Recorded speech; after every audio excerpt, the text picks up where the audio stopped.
the message should be real clear. Vote yes on House Bill 1351. We want to get that passed in Pennsylvania, and then Pennsylvania would be the 5th state to prohibit by law the implementation of Real ID. And it's clear to me that Congress just didn't think when they passed Real ID. It was never heard in hearings, and they really didn't think this thing through.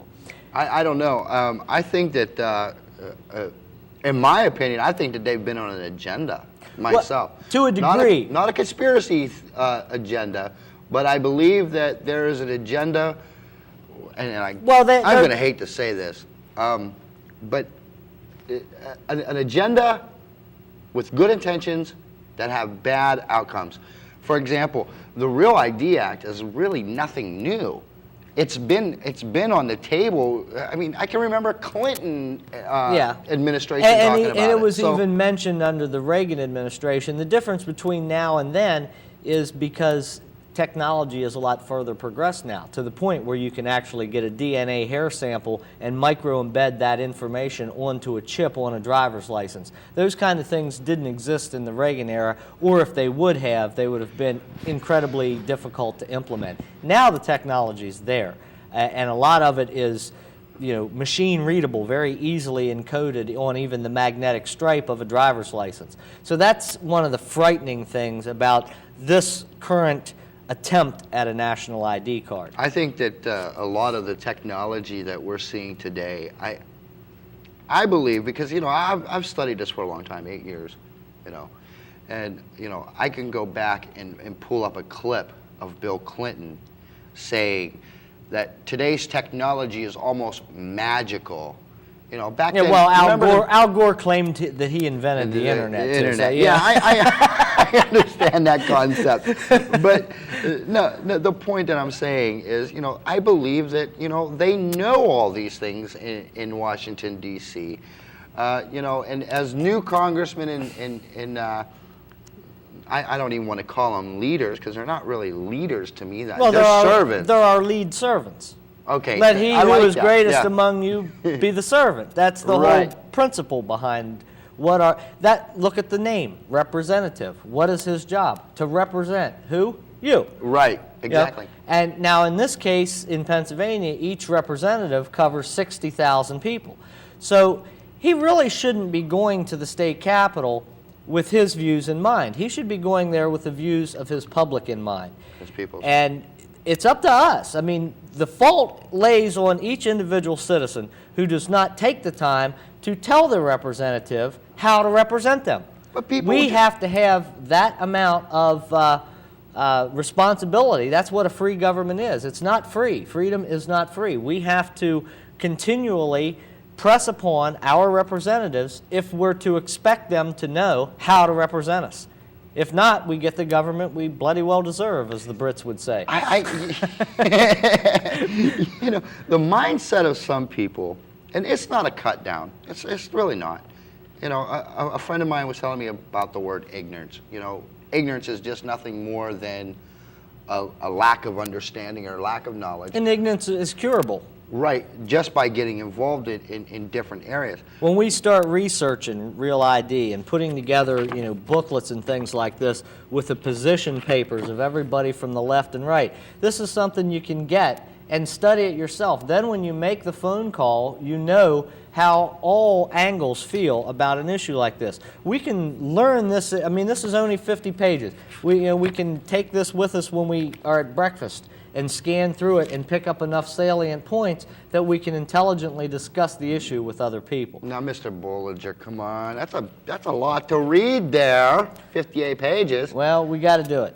Can have it read in an hour. Yeah. Really. And that's all it takes is an hour of your time, you know, an hour a day researching. You know, and speaking of that, I want to make this point really clear. Don't ever take our word for it. Don't. Go do the research yourself. And if you disagree, if you find a flaw in what we're saying, email us. Email us at otb.views@yahoo.com, and I'll respond. I'm sorry about that. I had to plug. Now to read this book will take a little longer. Yeah, we were talking about that on the last show. Yeah. This is about 10 years of research I did, and the title of it is Downsizing Government. And what we did is we reviewed the executive agencies and departments and bureaus that have been created by Congress over time. And it's available on the website. I guess we'll put it on the screen for everybody. Yeah, we'll put that on the screen. It's right there. Look. See it? See it? Okay. Somewhere in virtual reality land. That's right. It's right there. There's a phone number coming or an email address. But, this type of material is out there. And like he said, don't take our word for anything. Do the homework, study the material, and then become more articulate and make a decision that you're going to contact your representative and be involved in the process. We've got to tell these folks. I've had, in South Carolina, where we was working a Real ID bill before coming to Pennsylvania, they had already had one introduced. And I had representatives say to me, I'm glad you're here, and I wish you'd have been here sooner, because this was the best bill we could think of. And then when we came in with stronger language, they were receptive to that because it was coming from us. What they had received was from the National Governors Association and the National Conference of State Legislatures. What is the National Governors? Well, see, this is a new one on me. This is what a lot of people don't realize. Okay, there's about 4 groups out there: the American Legislative Exchange Council, the National Governors Association, National Conference of State Legislatures, and I'm struggling for the other one, but what these groups do, they're informal gatherings of members of various groups, like the Governors Association. That's all of our 50 governors and lieutenant governors are members of that. The state legislatures group is all of those people who, they can send delegates or whatever. And what these groups will do through funding, through like the Ford Foundation and other think tanks, they come out each year with a book or two that's a package of pre-prepared legislation. This is what we're pushing for this year. So the state legislators come back in, they flip through here, okay, I'll co-sign this one, they drop it in the hopper, and that's where they're getting their legislative ideas. When we, the people, start drafting the legislation and giving it, you can't walk into a legislature today and say to the man, I'd like you to introduce a bill to repeal all previous calls for a constitutional convention. That would require him to have to think. He's accustomed to taking a prepackaged piece of legislation that somebody gives him. The American that's what lobbyists do. The American Medical Association will draft a piece of legislation and say, this is what we would like. And they find their favorable legislators and they introduce it.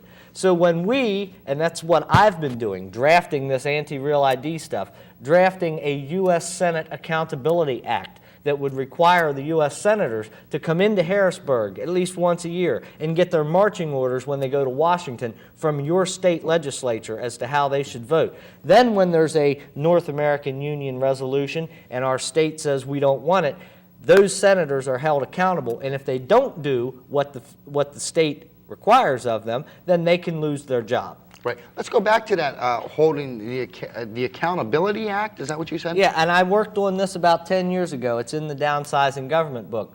A lot of people have the misconception that somehow the 17th Amendment changed the role of the states in the federal system.